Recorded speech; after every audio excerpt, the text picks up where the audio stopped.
Ég vil leggja mitt að mörkum til að skapa á Íslandi samfélag sem að unga fólkið okkar velur og þar sem að við sýnum eldra fólkin okkar þá virðingu sem þau eiga skilið og tryggjum að eldri borgarar eigi áhyggjulaust ævi kvöld.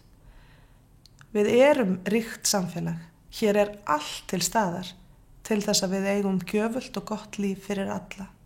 En við þurfum forseta sem að vill vera til staðar fyrir alla, sem talar fyrir jafnrétti fyrir alla og horfir þá til jafnréttis á víðari grunni heldur en á grunni kynjajafnréttis og horfir líka til þess að fjárhagsleg staða, búseta, uppruni og aldur á ekki að ráða för þegar að kemur að tækifærum í íslensku samfélagi.